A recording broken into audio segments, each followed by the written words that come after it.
So I tracked my spending for the year 2020, and let's see how I did. So the way I set up my budget is I've got all of my bills and my expenses that I have to pay. And so once those are taken care of, I have $500 that I've allowed myself to guilt-free spend and $300 for fuel and groceries.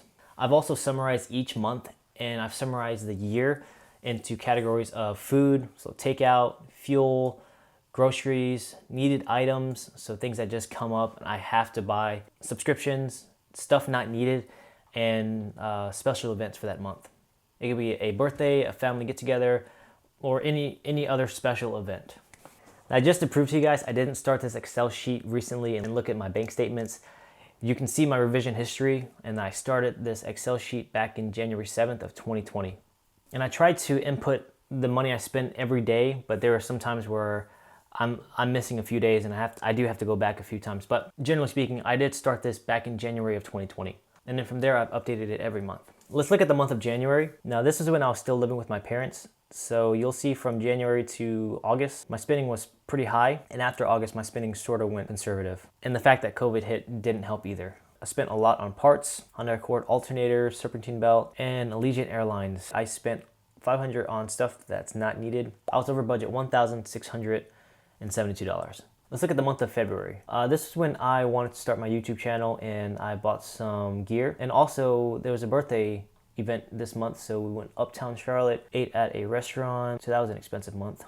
For needed items, those are some outliers like oil, car parts, stuff not needed, $824, and a birthday event was $560. So that was an expensive month.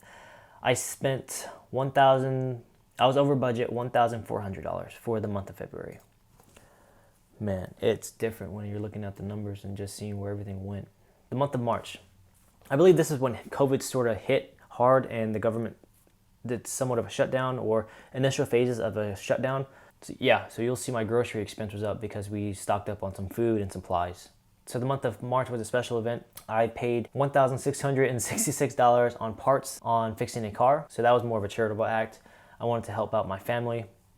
I don't mind that. I like helping out my family and friends because I'm at a point in my life, or a stage in my life where I can. So speaking of helping out others, you need to help out yourself first before you can help others. If you put others before you, you can't take care of yourself. And when the time comes like COVID, when you can't take care of yourself and you're asking for others for help, it's just not a good scenario. You have to help out yourself first before you can help out others. I'm at a point in my life where I can help others and I enjoy helping my family and friends. But for 2021, I'm going to change up some things. So for the month of March, I was over budget $1,291. So let's look at the month of April. So the month of April, this was when COVID lockdowns were starting to hit. I was still going to work. I was still going into the office, wearing my mask, socially distanced, working with technicians. So I didn't stop a beat. This month, I got supplies. I bought some supplies, I bought some groceries, and I spent $416 on groceries, and I spent $600 on supplies. So I was over budget for the month of April, $1,327. So let's look at the month of May. Not bad. Month of May was good. That was a good month. I bought some parts for my car, groceries, food, made your hair. Yeah, that was a good month. I think, again, this was during lockdown, so all I was doing was going to work and then coming back home. So I was over budget $800 for the month of May. Not bad. That was a good month. Let's look at the month of June. Oh, just at the summary, that's a lot of money. Oh, okay. That's because I put $1,000 in Robinhood investing. All right, so for the month of June, I wanted to do some options trading in Robinhood. I knew making my money would be hard, so I put in $1,000 of Robinhood investing and just trying to learn options trading. And I've gotten a little bit better at it, but I still need to practice. I pretty much lost all that money. Whitewater Center, $320, so we got 2-year season pass. Not bad. Okay, so because of the Robinhood investing, I was over budget $3,147. July, let's look at July. So this is when we were looking at homes. We put a $675 home inspection fee, more car parts, fuel, groceries. So nothing major here. The month of July was pretty good. I was over budget $1,417, including the home inspection, if you want to count that. August. So again, home inspection. We moved on from that home. We didn't like it anymore. And we paid $400 for another home inspection. And then we got a mattress because we found our home. Mattresses are expensive. And that's on the lower end. $845 is a low-end mattress. Groceries, $260, not terrible. I was over budget, $2,160. Let's look at the month of September.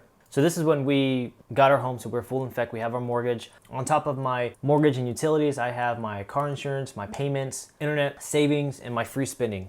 I changed my budget and I allowed myself $350 for free spending and $365 for fuel and groceries. I got more car parts. I'm always fixing something. I bought a tool at Home Depot. So the stuff not needed, I spent $486. I was over budget at $1,200. October now. This was another special event month when my family came down. So we went to Uptown Charlotte, more oil for cars, groceries. I spent $620 on lunch and $208 on stuff not needed. So for the month of October, I was over budget $1,300. You may be looking at that $620 dinner and thinking, wow, that's a lot. And it is a lot of money, but I'm at a point in my life where I can afford these things to help my family pay for these expenses and just enjoy life with them. And the events like that are some of the things I don't mind paying for because I want to help out my family. I want to help out my friends. I don't want them to worry about money and worry about things if I can handle it. Again, I'm at a point in my life where I can do this because I was able to take care of myself initially a few years ago to get to the point where I'm at now. Let's move on to the month of November. November was a really good month. Okay. Didn't spend that much money. Got a fuel pump, more car parts, gasoline.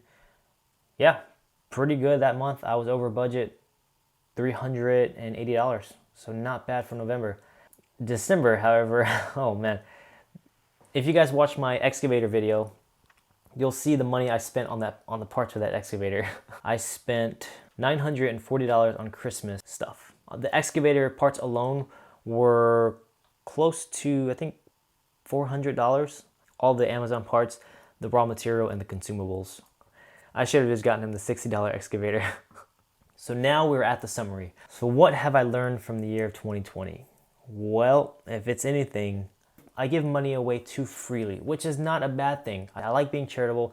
I like providing for my family and friends. But I'm going to try to scale that back just a little bit because $6,000 in special events and $5,500 in stuff I don't need, that's a lot of money and things I really don't need to do. I'm gonna try to cut back in food, maybe groceries, because there are some times when I'm at the grocery store, I grab 2 bags of chips when I really don't need them. Needed items, that's just something every year, something comes up you have to get. I'm gonna work on my food, my groceries, the stuff I don't need, and my special events category. So if I can scale those things back, I think I should be able to save up more money for the year of 2021. So that's the goal. I'm going to spend less and save more. And to do that, I need to stick to my budget of my guilt-free spending of $350, my fuel and groceries of $365. And that's still very conservative. I'm still able to save $800 a month, pay all my bills, and live comfortable. If I could just have just a bit more of my money to invest or save, that'll be better. So the general rule of thumb for saving is a $1,000 emergency fund, which we have, 3 to 6 months of living expense. And I don't think that's good enough anymore because of COVID. We have 3 months of living expense. I'm gonna try to push that out to 8 months of living expense. I'm going to hold on to as much cash as I can. That way, in the event of something occurring or something happening, we are okay. And I can help my family if need to be. So the year 2021 will be saving more money, not necessarily investing that money, but just saving that money and holding on to it just in case something happens. So thank you guys for coming along with me and just checking out my expenses for 2020. I encourage you to track your spending as well. Track your spending for 2021 and see what you're doing with your money. That way you can maybe allocate them to investments, allocate them to savings. And maybe you're just seeing you're spending your money on useless stuff like I am. That's what I'm going to do. For the year of 2021, I'm going to be diligent about my budget and allocate my money wisely.